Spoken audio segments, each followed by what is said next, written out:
As lost media in Italy isn't really talked about, other than a few videos and a subreddit, I've collected some lost media cases that are so fascinating and really odd.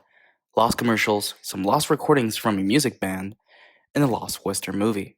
So, without further ado, let's dive in.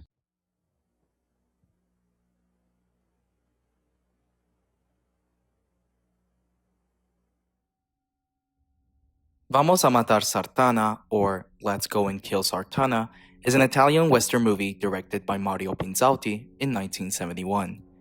This movie is considered to be partially lost by the Lost Media Wiki. The plot goes as follows.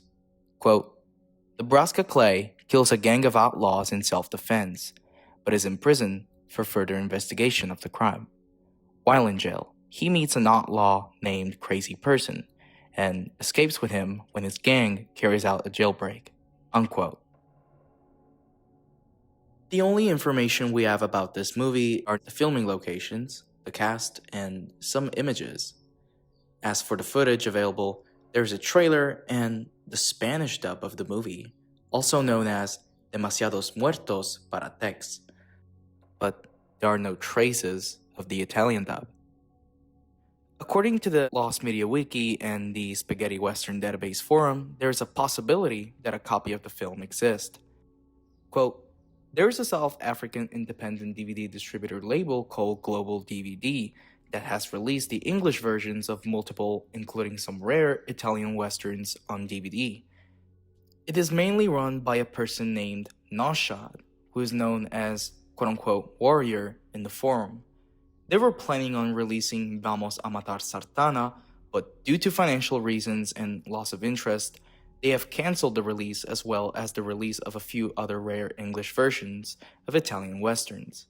As of now, it is unknown what happened to this unreleased copy of the film. On August 21st, 2021, user Cine Natal uploaded a copy of the Spanish dub onto YouTube.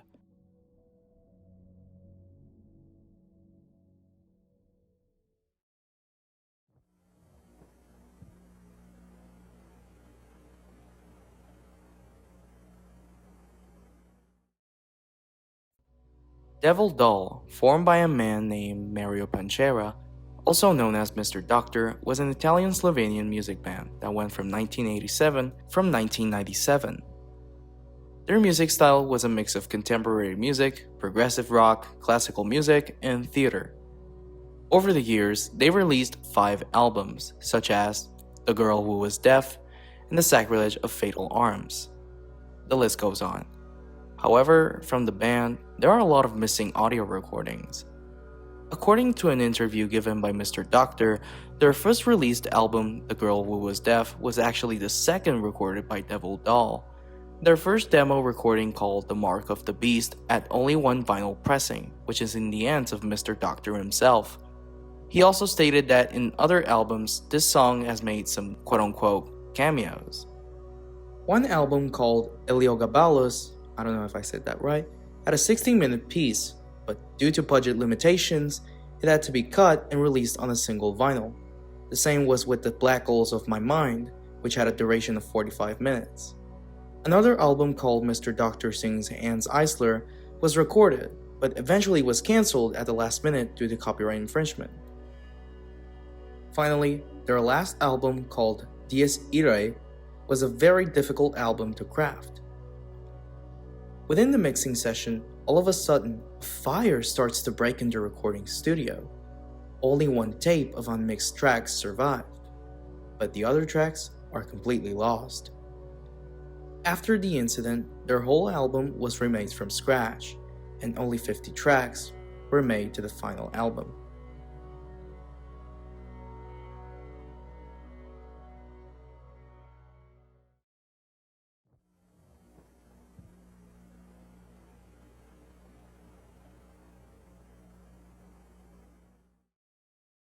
Now, this case of lost media that I'm going to talk about isn't pretty much known, but I'm going to tell you this case in my perspective, as I am the only one making an investigation on this topic. Let's start from the beginning. Presto, presto! Gli amici di Playhouse Disney ti aspettano!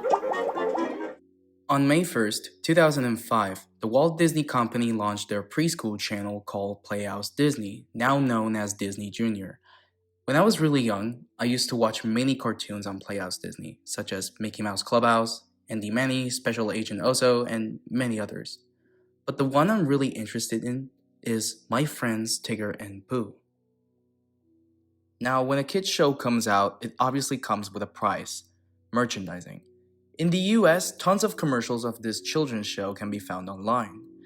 But what about in Italy? Here's when things start to get really interesting. In 2008, Italian toy company Clementoni made some promotional TV campaigns dedicated to their Winnie the Pooh products. Now, Clementoni isn't stranger to Disney, as they got a licensing agreement somewhere around the 1970s. On April 20th, 2011, two commercials were uploaded to their YouTube channel. The first one being a promotional campaign for these three toys: an ABC train, whatever that is, a First Discoveries toy, and a farm toy, which is the most recognizable from their catalog. The second commercial, however, features a new product, replacing the First Discoveries toy, and that is this toy right here. And then, never seen again. No traces, no pictures, anything. However, not only these commercials are lost, but all of the commercials that were uploaded to their YouTube channel from 2011 to 2017 are completely lost as they've been set to private. But I was able to find almost 80 commercials that were made by them. 50% came from TV airings, 20% came from their YouTube channel, and almost 5 to 10 of the commercials were uploaded by whoever made the commercials, in this case, the directors. However, these commercials came also with alternative versions. Let me explain. This commercial, for example, briefly explains what Belle Bebe is, now Baby Clementoni, by showing a baby trying to get out of the crib to play with his toys. In this version, the final ending shows the baby grabbing something, following by the logo and their slogan. The YouTube upload has a different version. If I recall correctly, when the baby is finally out from the crib, there was more than a breath. At the ending, the baby scene fades into the entire box toys within a blue gradient-like background, followed by the logo and slogan. There's also another commercial I would like to mention, and that is the Sapientino Winnie the Pooh commercial, which was made in 2001, the same as the Belle Bebe commercial previously mentioned. The Italian version has been lost, but the French dub isn't lost at all, and yet you can find this commercial at the Institut National Audiovisuel's website. Now, why would Clementoni upload alternative versions of their commercials on their YouTube channel? And most importantly, why would they set it to private? We don't know for sure. This case has always caught my eye due to the fact that in preschool, I used to watch every single commercial by this company. And yeah, that's why I remember all of these details. And I was very intrigued by this company. I don't understand why they will put their old commercials into private, but like I said, we don't know for sure. But for now, the commercials are a mystery. Thanks for watching. Huge shout out to Plum Casualties for his How to Find Lost YouTube media video. I got his video in my recommendation, so this was very helpful in the making of this video. And yeah, take care everyone. See you next time.